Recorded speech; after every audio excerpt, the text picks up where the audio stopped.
अध्याय 11 फिर ब्रेकअप। धन्यवाद। अगला। दूध वाली चाय की दुकान में एक कप दूध वाली चाय की कीमत 99 युआन है। एक साधारण छात्र के लिए ये काफी महंगा था। फिर भी उसके सामने बैठी लड़की को ये पसंद नहीं आया। वो बहुत खूबसूरत थी। उसका शरीर सुडौल था और चेहरा भी सुंदर था। वो किसी के पहले प्यार जैसी लगती थी। हालांकि जब वह भौहें चढ़ाती थी तो वह ठंडी लगती थी और उसके पास जाना मुश्किल होता था। उसने अपना सिर उठाया और उसे ठंडेपन से देखा। चलो ब्रेकअप कर लेते हैं। किन फैन ने दूध वाली चाय का एक घूंट लिया। उसका स्वाद वाकई लाजवाब था, मानो उसने उसकी बातें सुनी ही न हो। जरूर, उसने सहजता से कहा। झाओ यंग उसकी प्रेमिका थी। उसे पाने के लिए उसने बहुत पैसा खर्च किया था, लेकिन दुर्भाग्य से उसने उसका हाथ भी नहीं छुआ। अब वह उससे अलग हो चुकी थी।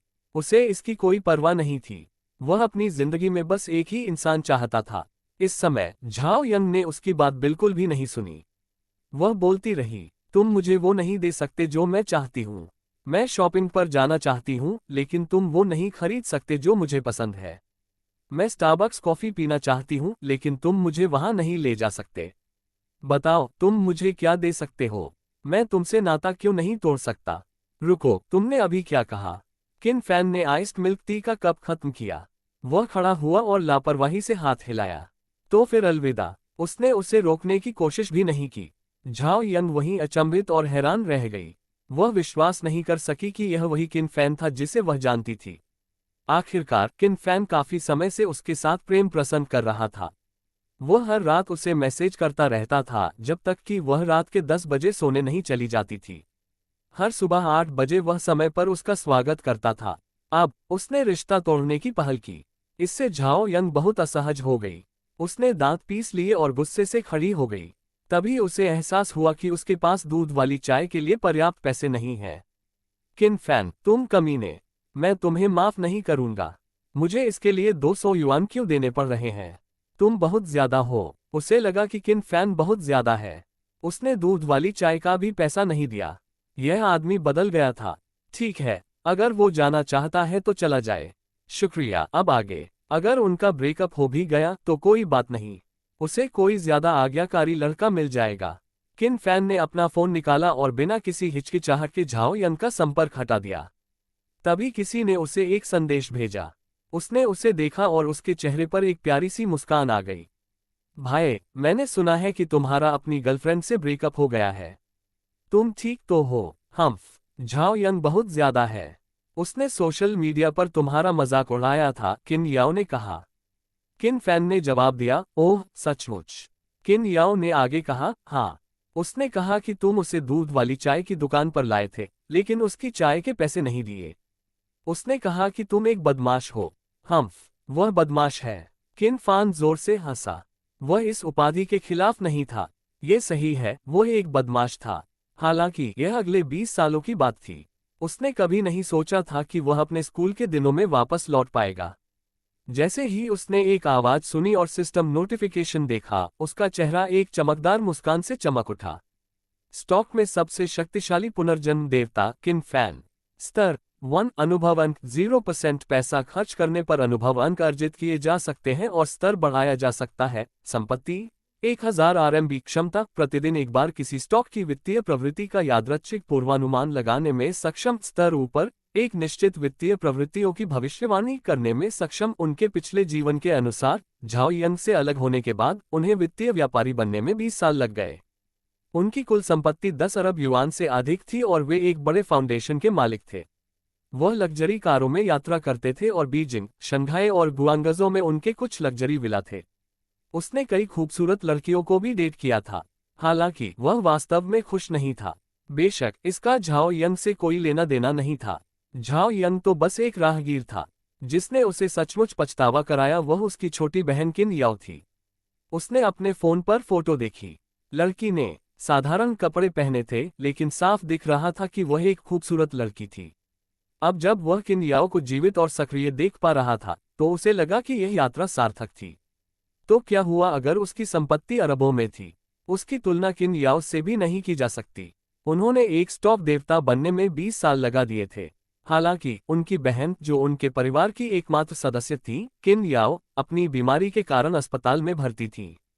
जब पता चला कि वह एक लाइलाज बीमारी से पीड़ित है, तब तक उसका इलाज करने में बहुत देर हो चुकी थी। यह उसके लिए सबसे दर्दनाक बात थी। यही वह चीज थी जिसे वह सबसे ज्यादा बदलना चाहता था। वह ईश्वर का शुक्रगुजार था कि उसने उसे यह अवसर दिया। किन याओ की प्रोफाइल तस्वीर देखकर किन फैन के चेहरे पर एक मधुर मुस्कान थी। भले ही अब उसके पास कुछ भी न हो, फिर भी वह किन याओ को दुनिया का सबसे खुशहाल व्यक्ति बना देगा जब तक वह जीवित है। यह देखकर कि उसने कोई जवाब नहीं दिया, किन याओ ने चिंता से उसे पुकारा। ऐसा लग रहा था जैसे उसे डर था कि वह कोई मूर्खतापूर्ण काम कर देगा। भाई, तुम ठीक तो हो? चिंता मत करो, मैं भविष्य में तुम्हारे लिए एक गर्लफ्रेंड ढूंढ दूंगा। उस झाओ यंग में ऐसी क्या अच्छी बात है? तुमने उससे रिश्ता तोड़कर सही किया। भाई, उदास मत हो। चलो मैं तुम्हारे लिए केएफसी ले आता हूँ, ठीक है? किन याओ को इस समय केएफसी बहुत पसंद आ रहा था। साधारण फास्ट फूड ही वह जानती थी। वह केएफसी का आनंद लेने के लिए बहुत उत्साहित थी। हालांकि किन फैन ने किन याओ को सिर्फ इतने से संतुष्ट नहीं होने दिया। उसने उसे एक हल्की सी मुस्कान दी। चिंता मत करो, मैं ठीक हो जाऊंगा। याओ, मैं तुम्हें केएफसी से भी बेहतर जगह ले जाऊंगा। उदाहरण के लिए एक 3 सितारा मिशेलिन रेस्तरां या एक 5 सितारा होटल। मैं आपको इससे बेहतर कुछ दे सकता हूँ। किन याओ ने हंसते हुए कहा, ठीक है, मुझे तुम सबसे ज्यादा पसंद हो। किन फैन ने फोन रख दिया। इस वक्त उसकी आंखें तेज थीं। अब वह कोई नासमझ छोटा लड़का नहीं था। इसके बजाय वह एक सर्वशक्तिमान निवेशक थे जिन्होंने शेयर बाजार में अपना जीवन जोखिम में डाला और पल भर में बहुत सारा धन कमा लिया। वह अपने छात्रावास में वापस जाना चाहता था। वहां उसका कंप्यूटर था। उसने अपने पास बची हुई जेब खर्च का हिसाब लगाया। पार्ट टाइम काम करने के बाद उसके पास 5,000 युआन होने चाहिए थे। यदि सिस्टम ने उसे सटीक पूर्वानुमान डेटा दिया तो वह 5,000 युआन या उससे भी अधिक की राशि प्राप्त कर सकता है। यह मत भूलिए कि वह एक वास्तविक वित्तीय व्यापारी थे। अब जब उसे यह प्रणाली मिल गई है तो वह और भी बेहतर प्रदर्शन कर सकता है। वह अपने छात्रावास में लौट आया। जैसे ही वह अंदर दाखिल हुआ, लैपटॉप चालू करने से पहले ही उसकी मुलाकात कुछ रूममेट से हो गई। जब उन्होंने उसे देखा तो उसका उपहास किया। किन फैन, मैंने सुना है कि तुमने हमारे स्कूल की सबसे खूबसूरत लड़की से ब्रेकअप कर लिया है। फिर से सिंगल होने पर बधाई। मेरी राय में तुम झाओ यंग जैसी सुंदरी को संभाल नहीं सकते। अच्छा हुआ कि तुमने उससे नाता तोड़ लिया। ऐसे मुश्किल काम को चुनौती मत दो।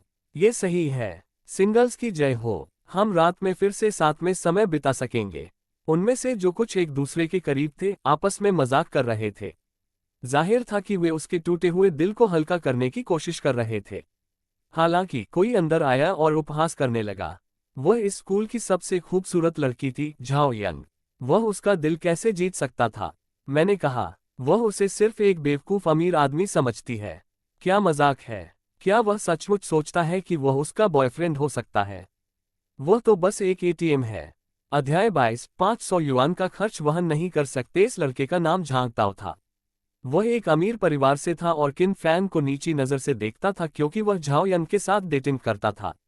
उसे जलन हो रही थी। अब जबकि किन फैन ने उससे नाता तोड़ लिया था, वह खुश हो रहा था। किन फैन ने अपने होंठ भींच लिए और इसे दिल पर नहीं लिया। उसने यूं ही कहा, चिंता मत करो, उसे जल्द ही पछताना पड़ेगा। जैसे ही उसने ये कहा, झांग ताओ को खुशी महसूस हुई और वह जोर से हंस पड़ा। हाँ, उसे इसका पछतावा होगा, उसने मुस्कुराते हुए कहा। तुम अपने आप को क्या समझते हो? किन फैन, मैं जानता हूं कि तुम किस तरह के परिवार से आते हो। तुम्हारा मासिक खर्च मेरे एक दिन के खर्च से भी कम है। तुम्हें लगता है कि तुम उसे पछतावा सकते हो? किन फैन ने उसे ठंडी नजरों से देखा और कुछ नहीं कहा। उसने अपना पुराना सेकंड हैंड लैपटॉप निकाला। वह अब शेयर बाजार की जांच करने जा रहा था। शेयर बाजार में क्या चल रहा था? ए स्टॉक, हांगकांग स्टॉक वगैरह का ट्रेंड था। ए शेयर्स को कई श्रेणियों में बांटा गया था, जैसे शंघाई ए शेयर्स, शेन शेयर्स वगैरह। ये सभी शेयर थी जो एक ट्रेडिंग मॉडल का इस्तेमाल कर रहे थे। दूसरे शब्दों में, कोई केवल अभी खरीद सकता था और अगले दिन बेच सकता था। इसके अलावा कोई केवल लॉन्ग खरीद ही कर सकता था, जिसका अर्थ था कि वे सबसे कम कीमत पर खरीद सकते थे और उच्चतम कीमत पर बेचने की उम्मीद कर सकते थे। वे शेयर की कीमतों में अंतर से पैसा कमा रहे थे। हांगकांग के शेयरों का कारोबार T+0 के साथ किया जा सकता था, जिसका मतलब था कि एक ही समय में खरीदना और बेचना संभव था। इसके अलावा कोई व्यक्ति कुछ 100 खरीद बिक्री बिंदुओं का लाभ उठाकर उन्हें शॉर्ट कर सकता था। वो उन्हें सबसे ऊंची कीमत पर खरीद सकता था और अगर वे गिरते तो वह खूब पैसा कमा सकता था। ये 20वीं सदी के बाद का पागलपन भरा व्यापारिक जगत था। ये सबसे ज्यादा मुनाफा देने वाला उद्योग था। वॉल स्ट्रीट के वॉरेन बफेट दुनिया के सबसे अमीर आदमी बनने के लिए ट्रेडिंग पर निर्भर थे। वे फोर्ब्स की दुनिया के सबसे अमीर लोगों की सूची में शामिल थे। कोई व्यक्ति एक सेकंड में 100 बिलियन कमा सकता है और दूसरे सेकंड में 100 बिलियन गंवा सकता है। राजा जीता और डाकू हारा। ये पूंजीवाद का खेल था। यह एक ऐसी दुनिया भी थी जहां एक ही विचार से कोई स्वर्ग या नरक जा सकता था। किन फैन शेयर बाजार का जायजा ले रहा था। बगल में खड़े झांग ताओ ने मुंह बनाया और सोचा कि वह दिखावा कर रहा है। उसने किन फैन का मजाक उड़ाया और उसका मजाक उड़ाया। फिर वह अन्य रूममेट्स को भोजन के लिए बाहर ले गया। क्या क्या तुम शेयर बाजार देख रहे हो? क्या नाटक है? चलो सब लोग आज रात बाहर खाना खाने चलते हैं। मैंने कुछ लड़कियों को भी हमारे साथ चलने को कहा है। यह एक हॉटपॉट रेस्टोरेंट है। लड़के बिल बांट लेंगे। 500 युआन का भुगतान करें और आपको हमारे विश्वविद्यालय की लड़कियों के साथ बातचीत करने का मौका मिलेगा। झांग ताओ की बात सुनकर सिंगल रूममेट्स की आंखें चमक उठीं। उन्होंने खुशी खुशी रजिस्ट्रेशन के लिए पैसे दे दिए। भाई ताओ, मुझे भी अपने साथ ले चलो। मैं भी अपने अकेले जीवन से छुटकारा पाना चाहता हूँ। ताओ, मैं तुम्हें 500 युआन ट्रांसफर कर दूंगा। अगर मुझे कोई गर्लफ्रेंड मिल जाए तो बहुत अच्छा होगा। झांग ताओ ने मुस्कुराते हुए पैसे लिए और समूह के साथ चला गया। उन्हें किन फैन की जरा भी परवाह नहीं थी। आखिरकार उनकी राय में किन फैन 500 युआन का भुगतान नहीं कर सकता था। किसी ने किन फैन को साथ चलने के लिए कहा, लेकिन झांग ताओ ने चेहरे पर व्यंग्यात्मक भाव लिए हाथ हिला दिया। क्या वह आदमी भोजन के लिए 500 युआन का भुगतान कर सकता है? मजाक बंद करो। वह इसे बर्दाश्त नहीं कर सकता। सब लोग उसे अनदेखा करो। सबसे जरूरी बात यह है कि हम मजे करें। लड़कों का समूह किन फैन पर ध्यान दिए बिना ही चला गया, जो उस समय बाजार का निरीक्षण कर रहा था। आपको वित्तीय जानकारी सफलतापूर्वक प्राप्त हो गई है। कृपया ध्यान दें कि बाजार खुलने के बाद विदेशी मुद्रा USD JPY के लिए उतार चढ़ाव सीमा एक राउंड पॉइंट है। सूचकांक पर उतार चढ़ाव 105.8 से 106.8 है। अप्रत्याशित रूप से USD JPY के रुझान का पूर्वानुमान लगाया गया। यह क्या था? यह एक विदेशी मुद्रा उत्तोलन व्यापार था। हालांकि ऐसा लग रहा था कि यह केवल 1% या उससे भी कम था। मत भूलिए, लीवरेज का उपयोग करके इसे दोगुना किया जा सकता है। ब्रोकर मिलने के बाद वह हजारों की रकम से लाखों का मुनाफा कमा सकता था। फिर भी इसकी एक कीमत चुकानी पड़ती थी। यदि उसे बहुत अधिक नुकसान हुआ और अंततः सारा स्टॉक गंवाना पड़ा, तो उसे इन लाखों की क्षतिपूर्ति करनी पड़ सकती है। कोई भी व्यक्ति आसानी से बैंक पर अरबों का कर्ज चढ़ा सकता है। किन फैन के चेहरे पर निडरता थी। उसने एक ब्रोकरेज फर्म ढूंढी और सबसे पहले उसने 100 गुना लीवरेज के हिसाब से उसकी गणना की। लगभग 0.1 की वृद्धि से 10% की वृद्धि होगी। दूसरे शब्दों में, सबसे बड़ा उतार चढ़ाव 100% लाभ का कारण बन सकता है। वह 10,000 RMB को 20,000 RMB में भी बदल सकता है। बेशक यह इतना आसान नहीं था। यह 1 से 2 बनाने जितना आसान नहीं था। 100% लाभ में उतार चढ़ाव से 10 गुना से अधिक लाभ होने की बहुत संभावना थी। किन फैन इसकी भविष्यवाणी करने के लिए सचमुच आभारी हैं। विदेशी मुद्रा लीवरेज का इस्तेमाल करते हुए T-0 ट्रेडिंग समय पर, इससे वह जल्दी पैसा कमा सकेगा। अगर उसे भविष्य में विदेशी मुद्रा का पूर्वानुमान मिल जाए, तो वह कुछ ही समय में वह सब हासिल कर सकेगा जो वह पहले कर सकता था। और अब कार्रवाई करने के बाद उसने लाभ कमाया। 1000 युआन हाथ में होने के कारण वह बस थोड़ी सी बढ़त के साथ शुरुआत कर सकता था। हालांकि किन फैन चिंतित नहीं था। जब तक वह पैसा कमाता रहा तब तक सब ठीक था। वह थोड़े समय में ही बहुत अमीर बन सकता था। आज विदेशी मुद्रा में उतार चढ़ाव अच्छा रहा। 105.9% लाभ कमाए। 106.020% लाभ कमाए। बेचने के बाद उसने शॉर्ट बाइंग जारी रखी। उसने 1 मिनट के अंदर 106 की कीमत पर बाइंग कर ली। फिर वह गिरावट का इंतजार कर रहा था। 105.820% लाभ कमाए। 105.730% लाभ कमाए। 2 बार के बाद उन्होंने 1000 RMB के साथ 1600 RMB बनाए। ये 300 अमेरिकी डॉलर भी नहीं था। बेशक ये तो बस शुरुआत थी। आखिरकार अभी तो सिर्फ 10 मिनट ही हुए थे। 10 मिनट के बाद किन फैन ने 500 RMB अर्जित कर लिया था। यदि वह अगले 10 मिनट तक ऐसा करता तो 3000 RMB कमा सकता था। अगले 10 मिनट में वह आसानी से 5000 RMB से अधिक कमा सकता था। 1-2 घंटे में उसे 10,000 युआन मिल जाते थे। शेयर बाजार में ट्रेडिंग इतनी डरावनी होती थी। हालांकि अब उसके खाते में केवल 1000 युआन ही थे। किन फैन व्यापार करता रहा। उसे किसी और चीज की परवाह नहीं थी। आखिरकार पैसा कमाना ही इस दुनिया की सबसे सुखद चीज थी। अब वह केवल पैसा कमाना चाहता था। उत्तोलन को दोगुना करने, पूंजी बढ़ाने और हर बार अधिकतम लाभ सुनिश्चित करने के लिए उन्हें इस पर ध्यान केंद्रित करना पड़ा।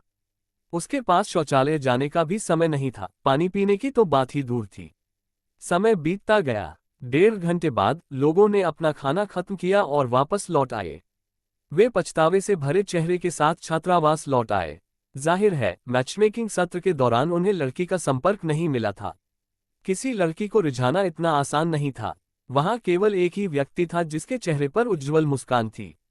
उसने कहा, ठीक है, मैं बहुत भाग्यशाली हूं कि मुझे देवी का नंबर मिला। कुछ लड़के जल्दी से झुक गए और कृपा पाने की कोशिश करने लगे। ताओ, तुम्हें चेन जुएरोन का नंबर मिल गया। तुम कमाल हो। ठीक है, अगली पार्टी में मुझे बुला लेना। झांग ताओ का चेहरा अहंकार से भरा हुआ था जब उसने अपनी नजरें छात्रावास पर घुमाईं। उसे उनकी कोई परवाह नहीं थी। मैं अलग हूं, उसने कहा। मैं जो भी लड़की चाहूं उसे आसानी से पा सकता हूं। कुछ लोग स्कूल की सुंदरी के साथ रहने के बिल्कुल भी लायक नहीं हैं। अन्य लड़कों को तुरंत पता चल गया कि वह किसकी बात कर रहा है और उन्होंने किन फैन की ओर देखा। उन्होंने देखा कि किन फैन अभी भी अपना लैपटॉप देख रहा था। उनमें से कुछ उत्सुकता से उसके पास गए। किन फैन, तुम क्या कर रहे हो? तुम पूरी दोपहर लैपटॉप पर रहे। क्या तुम ठीक हो? ये अंग्रेजी शब्द क्या है? किन फैन, तुम कब इतने अच्छे हो गए कि अंग्रेजी भी समझ सकते हो? अध्याय 33। 1 मिनट में युवान विदेशी मुद्रा विनिमय में कुशल होने के लिए उसे अंग्रेजी समझनी होगी। किन फैन ने बहुत पहले ही अंग्रेजी सीख ली थी। वह बुनियादी संचार में अच्छे थे और कुछ वैश्विक समाचार पढ़ सकते थे। जब उसने अपने रूममेट्स की आवाजें सुनी तो उसने अपना सिर उठाया। वह थका हुआ लग रहा था। ये काफी थका देने वाला था क्योंकि वह 1 घंटे से अधिक समय से व्यापार कर रहे थे, लेकिन परिणाम अच्छा था। अब उसके पास 108,000 युआन थे। ये सही है, केवल 1000 युआन से उसने अपना लाभ कई गुना बढ़ा लिया और उसे 108,000 युआन बना दिया। 8000 युआन निकालने के बाद उन्होंने शेष 1 लाख युआन को इस शेयरों में व्यापार करने के लिए अपनी पूंजी के रूप में इस्तेमाल किया। सिस्टम की भविष्यवाणी के बिना भी उसके लिए प्रतिदिन 15% कमाना आसान होगा। ये भी न भूले कि वह कभी एक महान व्यापारी थे। उन्होंने उभरती हुई सौर ऊर्जा कंपनी के शेयर 100 युआन प्रति शेयर की दर से खरीदे थे। ये कुल 10,000 युआन था। वह आज इस शेयरों की वृद्धि के बारे में बहुत आशावादी थे। उसने सहजता से हाथ हिलाते हुए कहा, क्या कोई मुझे खाना खरीदने में मदद कर सकता है? मैं तुम्हें इनाम के तौर पर 100 युआन दूंगा। जैसे ही उसने ये कहा, उसके रूममेट्स तुरंत आ गए। जब उन्होंने सुना कि उन्हें 100 युआन मिल सकते हैं तो उन्होंने जल्दी से चेन ताओ को छोड़ दिया जो दिखावा कर रहा था और किन फैन के पास चले गए। अब वे उसके साथ अधिक उत्साहपूर्वक व्यवहार करने लगे। भाई किन, आप क्या कर रहे हैं? आप अचानक इतने उदार हो गए हैं। वाह, एक काम के लिए 100 युआन। आप क्या खाना चाहते हैं? मैं अभी आपके लिए लाता हूँ। भाई किन, तुम अचानक अमीर कैसे हो गए? तुम अभी क्या खेल रहे थे? तुम इसमें बहुत अच्छे लग रहे थे। ये सही है। क्या ये स्टॉक का ग्राफ नहीं है? भाई किन, क्या आप जानते हैं कि स्टॉक के साथ कैसे खेलना है? किन फैन ने हंसते हुए सहजता से कहा, खैर, मैंने केवल 100,000 युआन कमाए। छात्रावास में मौजूद लड़के आंखें फाड़े देखते रह गए। उन्हें यकीन ही नहीं हो रहा था कि किन फैन ने 100,000 युआन कमाए हैं। उन सबको उस बात पर संदेह हुआ जो उन्होंने सुनी थी। भाई किन, आप अमीर हैं। आपने सिर्फ 1 घंटे में 100,000 युआन कमाए। हे भगवान, हे भगवान! भाई किन, आप वाकई बहुत अच्छे हैं। आप बहुत ही शानदार हैं। कृपया मुझे सिखाएं कि यह कैसे किया जाता है। हाँ, मैं भी कुछ जेब खर्च कमाना चाहता हूँ। मुझे कोई काम काज का खर्च नहीं चाहिए। बस मुझे बता दो कि कौन से शेयर खरीदने हैं और मैं तुम्हारे लिए खाना खरीद दूंगा। मैं उसका खर्च उठा दूंगा। वे सभी बहुत उत्साहित थे। वे सचमुच किन फैन से पूछना चाहते थे कि पैसे कैसे कमाए जाते हैं। किन फैन ने मुस्कुराते हुए उनकी तरफ देखा। उसे कुछ जानकारी बताने में कोई आपत्ति नहीं थी। आखिरकार वह झांग ताओ को छोड़कर बाकी रूममेट्स के काफी करीब था। अगर आप इसे लंबे समय तक रखना चाहते हैं, उन्होंने बिना सोचे समझे कहा, माओताई एक अच्छा स्टॉक है। आप इसे खरीद सकते हैं। बेशक कीमत बहुत ज्यादा है। आखिरकार ये 1500 युआन प्रति शेयर है। अगर आप 100 शेयर खरीदना चाहते हैं तो इसकी कीमत 150,000 युआन है। इसे 2000 युआन से कम में मत बेचिए। 2100 युआन भी ठीक है। लोगों का समूह हैरान रह गया। उन्होंने किन फैन की बातें सुनी और उन्हें रिकॉर्ड कर लिया। वे सचमुच उत्सुक थे। क्या माओताई के शेयर की कीमत इतनी बढ़ जाएगी? भाई किन, क्या ये सच है? दीर्घकालिक का क्या मतलब है? माओताई के शेयर की कीमत 1500 युआन प्रति शेयर है। क्या इसका मतलब यह है कि अगर कीमत बढ़कर 2100 युआन हो जाए तो हम 60,000 युआन कमा सकते हैं? क्या 150,000 युआन एक लॉट के लिए है? अगर मैं इसे 2100 युआन में बेचूं तो मुझे 210,000 युआन मिलेंगे। वाह, क्या आप स्टॉक से ऐसे पैसा कमाते हैं? अगर यह गिर गया तो क्या होगा? अगर यह 1000 युआन से नीचे गिर गया तो क्या हम भी बहुत सारा पैसा नहीं खो देंगे? वे शेयर बाजार की ताकत समझते थे। एक साथ बढ़ना नामुमकिन था। ये गिर भी सकता था। माओताई स्टॉक का चलन बुरा नहीं है, किन फैन ने गर्व से कहा। अगर आज मेरे पास ज्यादा पैसे होते तो मैं इसे खरीद लेता। देखो, अभी इसकी कीमत 1400 युआन है। आज जब बाजार बंद होगा तो इसकी कीमत कम से कम 1500 युआन होगी। सभी लोग हैरान थे। किन फैन की बातें सुनकर उन्होंने माओताई स्टॉक पर नजर डाली और पाया कि वह बढ़ रहा था। और अंत में ये 1500 युआन पर रुक गया। इसमें 100 युआन की वृद्धि हुई। लड़के उत्साहित हो गए और किन फैन को घेर लिया तथा उससे शेयर बाजार के बारे में पूछने लगे। किसी ने उसके लिए खाना खरीदने की पहल की। उसने किन फैन के लिए भुगतान किया और उसे खाना पहुंचा दिया। किन फैन को, जो चारों ओर से घिरा हुआ था, देखकर झांग ताओ का चेहरा बेहद बदसूरत हो गया। उसे लगा कि वह एक जोकर बन गया है।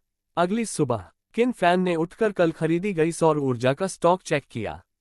वह सही था। जैसी कि उम्मीद थी, ये बढ़कर 120 युआन हो गया। यानी उससे 20% का मुनाफा हुआ। उनकी 100,000 युआन की संपत्ति 120,000 युआन हो गई थी।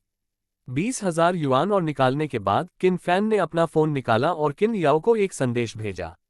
बाहर आओ, मैंने तुम्हारे लिए नया फोन खरीदा है।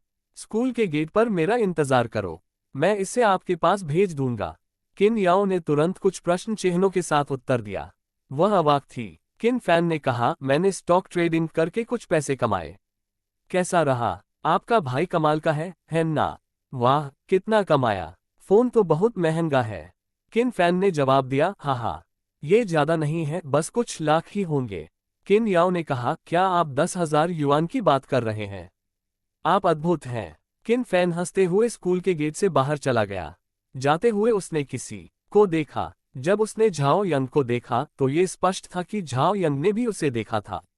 झाओ यंग अपनी कुछ सबसे अच्छी सहेलियों के साथ थी। किन फैन को देखकर वह दुखी और गुस्से में दिख रही थी। उसके कुछ करीबी दोस्त बोलने से खुद को नहीं रोक पाए। झाओ यंग, क्या वह तुम्हारा पूर्व प्रेमी नहीं है? क्या वह वही आदमी है जिसने दूध वाली चाय पी थी और तुम्हारे लिए पैसे नहीं दिए थे? तुम्हारा उससे नाता तोड़ लेना सही है। वह एक बदमाश है। ये सही है। तुम्हें उसे नजरअंदाज कर देना चाहिए। तुम्हें ऐसे तुच्छ आदमी से नाता तोड़ लेना चाहिए। झाओ यंग परेशान नहीं होना चाहती थी। वह मुड़कर वहां से चली जाना चाहती थी, लेकिन किन फैन ने उसकी ओर ध्यान ही नहीं दिया। जैसे ही वह आगे बढ़ा, वह एक मोबाइल फोन की दुकान में घुस गया। झाओ यंग ने भौहें चढ़ाईं। वह उलझन में थी और सोच रही थी कि यह आदमी मोबाइल फोन की आधिकारिक दुकान पर क्या कर रहा है। यहाँ के फोन असाधारण रूप से महंगे थे, विशेष रूप से सीमित संस्करण फोन 13। इस फोन के उच्च अंत कॉन्फ़िगरेशन और बड़ी मेमोरी की कीमत 10,000 युआन से अधिक हो सकती है। झाओ यंग के करीबी दोस्त आपस में फुसफुसा रहे थे। अरे झाओ यंग, तुम्हारा बॉयफ्रेंड मोबाइल फोन की दुकान पर गया है। वह वहां क्या कर रहा है? मुझे मत बताओ कि वह वहां से फोन खरीदने जा रहा है। सबसे नए फोन की कीमत 7,000 युआन है। क्या वह उसे खरीद पाएगा? ये कैसे संभव है? वह दूध वाली चाय के लिए 200 युआन भी नहीं देना चाहता। वह फोन 13 कैसे खरीद सकता है? जाहिर है वह बस देखने ही जा रहा है। झाओ यंग भी उत्सुक थी। एक पल के लिए वह जानना चाहती थी कि क्या किन फैन फोन 13 खरीद पाएगा। वह अपने कुछ करीबी दोस्तों के साथ दरवाजे पर खड़ी थी और किन फैन को दुकान में आते हुए देख रही थी। जैसे ही वह स्टोर में दाखिल हुआ, किन फैन लिमिटेड एडिशन फोन 13 के लिए काउंटर पर गया।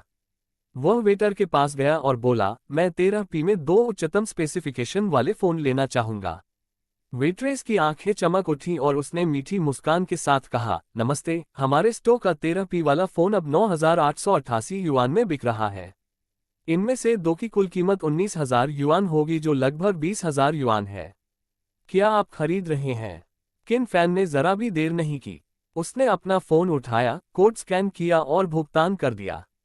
उन्होंने 19,776 युआन का भुगतान किया। अध्याय 44, उसे सब कुछ दे दो। किन फैन बहुत निर्णायक था। इससे रिसेप्शन पर बैठी महिला हैरान रह गई। वह तुरंत समझ गई कि वह एक अमीर परिवार से है। मुस्कुराते हुए चेहरे के साथ उसने तुरंत किन फैन को फोन पैक करने में मदद की। युवती ने बहुत उत्साह से कहा, हमारे आधिकारिक फोन स्टोर पर आने के लिए धन्यवाद। ये रहा आपका मुफ्त वीआईपी कार्ड, क्योंकि आपने 13 पेंस के 2 फोन खरीदे हैं। इस कार्ड के साथ आपको भविष्य में हमारे स्टोर से नए फोन ऑर्डर करने में प्राथमिकता मिल सकती है। हम इसे आपके लिए आरक्षित रखेंगे। किन फैन ने वीआईपी कार्ड ले लिया। भले ही वह न चाहे, किन याओ को यह जरूर पसंद आएगा। कोई भी लड़की ब्रांडेड मोबाइल फोन के आकर्षण का विरोध नहीं कर सकती। वह इसे अपने पास रखेगा और किन याओ को दे देगा। खैर, वह उसे इस ब्रांड का कोई भी नया फोन जरूर खरीदेगा। वह इसे किन याओ के लिए खरीदेगा। उसकी छोटी बहन के पास वह सब कुछ होना चाहिए जो दूसरों के पास हो सकता है। उसने अपने उपयोग के लिए एक फोन निकाल लिया। अपने हाथ में एक और बैग लेकर किन फैन किन याओ की तलाश में चला गया। उसने एक टैक्सी बुलाई और चला गया। झाओ यंग ने ये सब देखा, जिसमें किन फैन द्वारा 13 पेंस के 2 फोन खरीदना भी शामिल था। झाओ यंग अचंभित था। उसे यकीन ही नहीं हो रहा था कि किन फैन 13 पेंस का फोन खरीद सकता है। उसने एक साथ 2 फोन खरीद लिए। वह पूरी तरह से स्तब्ध थी। उसकी सहेलियां भी हैरान थीं। वे आपस में बातें करने और कानाफूसी करने लगीं। झाओ यंग, क्या हो रहा है? क्या तुम्हारा बॉयफ्रेंड एक बेचारा बेकार आदमी नहीं है? ये सही है। वह 13 पेंस का फोन कैसे खरीद सकता है? और जो उसने खरीदा है उसकी कीमत 10,000 युआन है। उसने 2 फोन खरीदे हैं। एक उसके अपने इस्तेमाल के लिए है। दूसरे का क्या वह इसे अपनी नई प्रेमिका को दे रहा है? दांत पीसते हुए झाओ यंग का चेहरा बदसूरत हो गया। उसे बहुत बुरा लगा, खासकर जब उसने किन फैन को फोन लेकर जाते देखा। वह बहुत परेशान थी। वह किन फैन को नीची नजरों से देखती थी क्योंकि वह एक गरीब आदमी था, लेकिन अब उसने एक साथ 2 13 पेंस वाले फोन खरीद लिए। अंततः उसे समझ में आ गया कि किन फैन शुरू से ही नाटक कर रहा था। ये लड़का एक अमीर परिवार से था। वह लंबा, अमीर और सुंदर था। वह निराश और उदास थी। उसने दांत पीसते हुए अपना फोन उठाया। वह किन फैन को फ्रेंड रिक्वेस्ट भेजने से खुद को रोक नहीं पाए। यह एक नया मित्र अनुरोध था। उसने इसे एक संदेश के साथ भेजा। झाओ यंग ने कहा, आप 13 पेंस वाला फोन किसे दे रहे हैं? किन फैन एक टैक्सी पर सवार होकर किन याओ के स्कूल की ओर दौड़ा। जब उसने झाओ यंग का संदेश देखा तो वह मुस्कुराया। उसने उसकी मित्रता का अनुरोध स्वीकार नहीं किया। इसके बजाय उन्होंने उसके साथ एक साधारण बातचीत की। किन फैन, क्या हुआ? क्या तुम इसे चाहते हो? झाओ यंग, आप इसे मुझे नहीं दे रहे हैं। किन फैन, ये किसी और के लिए है। झाओ यंग, ये कौन है? किन फैन, इसका आपसे क्या संबंध है? झाओ यंग, तुम कमीने हो। किन फैन खूब हंसा। ये लड़की सचमुच सोचती थी कि वह उसकी गर्लफ्रेंड है। वह कभी भी किसी के साथ खिलवाड़ करने वाला नहीं था। उसने मुंह बनाया और एक संदेश भेजा। झाओ यंग, मुझे तुमसे क्या लेना देना? हमारा ब्रेकअप हो चुका है। क्या इससे कोई फर्क पड़ता है? किन फैन ने पूछा। बहुत जल्दी उसने जवाब देना बंद कर दिया। किन फैन को इसकी परवाह नहीं थी। उसे किन याओ से मिलना था और उसे फोन देना था। वह किन याओ को अच्छे भोजन के लिए बाहर ले जा रहा था। किन फैन को इससे कोई फर्क नहीं पड़ता। संदेश को देखकर झाओ यंग का चेहरा अजीब सा हो गया। उसे इस बात का पछतावा हो रहा था। बात किसी और बात की नहीं थी, बस इस बात की थी कि उसे 13 पेंस वाला फोन नहीं मिला। उसे सचमुच वो 13 पेंस वाला फोन चाहिए था जिसकी कीमत 10,000 युआन थी। आखिरकार उसने अपने हाथ में फोन देखा। यह 12 पेंस वाला फोन था जिसकी कीमत 5,000 युआन थी। 13 पेंस वाले फोन की उच्च स्टोरेज क्षमता से इसकी तुलना कैसे की जा सकती है? ये नामुमकिन था कि वह ऐसा न चाहती हो। हालांकि अब उसका किन फैन से कोई रिश्ता नहीं था। उसका उससे ब्रेकअप हो चुका था। उसे ये कैसे हो सकता था? वो इतनी उदास थी कि अपने सबसे अच्छे दोस्तों के साथ जाने का उसका मन ही नहीं कर रहा था। वह मुड़ी और छात्रावास की ओर चली गई। उसे रोने का मन हुआ। झाओ यंग का मूड खराब था, लेकिन किन फैन खुश था। उसने फोन रख दिया और कार के रुकने का इंतजार करने लगा। उसने किन याओ को देखा जो उसका इंतजार कर रही थी। वह दुबली पतली और खूबसूरत थी, 1.6 मीटर लंबी। उसके खूबसूरत बाल हवा में लहरा रहे थे। छोटी बच्ची अब बड़ी हो गई थी। जब उसने उसे देखा तो वह अभी भी चिपकी हुई थी। जैसे ही उसने उसे देखा, उसने हाथ हिलाकर उसकी तरफ इशारा किया। प्रसन्न भाव से उसने उसका हाथ पकड़ लिया और उसे हिलाया। भाई, तुम कमाल हो। तुमने बहुत पैसा कमाया। वाह, मुझे पता था भाई, तुम सबसे अच्छे हो। हे, मुझे मेरी पॉकेट मनी चाहिए। किन फान जोर से हंसा और किन याओ के बालों पर हाथ फेरा। अब वह बिल्कुल बेफिक्र था। ठीक है, आज रात जब मैं ज्यादा कमा लूंगा तो तुम्हें कुछ पॉकेट मनी दूंगा। तुम इन पैसों का अच्छा इस्तेमाल करना। उसने फोन उसे दे दिया। 1.13 पेंस का फोन हाथ में लेकर चेन याओ का चेहरा खुशी से चमक उठा। वह दबे पांव चलकर किन फैन के गाल पर चुंबन कर गई। वह बहुत खुश थी। किन फैन हंसा। उसे आदत थी कि किन याओ उसके साथ छेड़खानी करती थी, लेकिन उसकी नजर पास ही एक लड़की पर पड़ी। वह हैरान था। वह सोच रहा था कि वह कौन है। वह लगभग किन याओ की ही उम्र की लग रही थी। वह एक छोटी, प्यारी, गोल चेहरे वाली लड़की थी। उसके लंबे, सीधे काले बाल थे जिससे लोग उसकी रक्षा करना चाहते थे। उसका शरीर पतला था और वह स्पष्ट रूप से सुंदर थी। किन याओ, जो किनारे खड़ी थी, उसकी नजरें उस पर महसूस कर सकती थी। वह मुस्कुराए। उसने उसे एक तरफ खींच लिया और उन दोनों का एक दूसरे से परिचय कराना शुरू कर दिया। भाई, मैं तुम्हें अपने सबसे अच्छे दोस्त संजुए से मिलवाता हूँ। हे, तुम्हें क्या लगता है? मैंने कहा था कि मैं तुम्हें एक गर्लफ्रेंड से मिलवाऊंगा। जुए खूबसूरत है ना? सुन, जुए थोड़ी शर्मीली थी। वह एक शर्मीली लड़की लग रही थी। किन याओ की बातें सुनकर वह खुद को शर्माए बिना नहीं रह सकी। किन फैन को वह बहुत प्यारी लगी और वह मुस्कुराया। वह जानता था कि किन याओ मजाक कर रही थी, इसलिए उसने उसका अभिवादन किया। नमस्ते। उसने सहजता से अपना हाथ बढ़ाया और स्वाभाविक रूप से उसका अभिवादन किया। उसकी बकवास पर ध्यान मत दो। तुम उसकी दोस्त हो, इसलिए मेरी भी दोस्त हो। किन फैन दोस्ताना स्वभाव का था। सुन जुएर ने आंखें झपकाईं, लेकिन फिर भी उसने किन फैन से हाथ मिलाया। किन फैन ने उसके शर्माते चेहरे को देखते हुए उसका छोटा सा हाथ दबाया। उसे ये दिलचस्प लगा और उसने पूछा, आप लोग डिनर के लिए कहाँ जाना चाहते हैं? किन याओ की आंखें चमक उठीं और वह खुश होकर बोली, मैं केएफसी जाना चाहती हूँ। भाई, हमें भी अपने साथ ले चलो। वे केएफसी जैसे निम्न स्तरीय अमेरिकी फास्ट फूड की ओर क्यों जाएंगे? इस जीवन में किन फैन नहीं चाहता था कि किन याओ स्वस्थ रहने के लिए इन जंक फूड को खाए। अब से वह किन याओ को सर्वश्रेष्ठ देना चाहता था। बेशक वह सबसे अच्छे भोजन से शुरुआत करना चाहता था। उन्होंने गंभीर भाव से कहा, केएफसी बहुत अस्वास्थ्यकर है। क्या वान फुल्लू होटल पास ही नहीं है? चलो वहां चलते हैं। किन याओ की अभिव्यक्ति बदल गई और वह आश्चर्य से बोली, मैंने सुना है कि वह होटल बहुत महंगा था। वहां प्रति व्यक्ति औसत किराया 1000 युआन से भी ज्यादा है। अध्याय 55। डिजिटल मुद्रा में बड़ी गिरावट। 1000 युआन तो कुछ भी नहीं थे। दशकों बाद वह खाने पर हजारों युआन खर्च कर देगा। वह सभी प्रकार के उच्च स्तरीय होटलों में गया था और विभिन्न प्रकार के व्यंजनों का स्वाद चखा था। प्रति व्यक्ति 1000 युआन खर्च करना उनके लिए निम्न श्रेणी का माना जाता था। किन फैन ने अपना हाथ उठाया और किन याओ के माथे पर हाथ फेरा। वह उदासीनता से बोला, भविष्य में कृपया कम से कम 1000 युआन की लागत वाली कोई चीज ले। जंक फूड न खाएं, समझे? किन याओ ने सिर हिलाते हुए हंसी। उसने देखा कि उसका भाई सचमुच बदल गया था। वह और भी ज्यादा आकर्षक हो गया था। वह और भी ताकतवर हो गया। वह उन्हें वान फूलो होटल ले जाने वाला था। दोनों लड़कियां वहां पहले कभी नहीं गई थीं।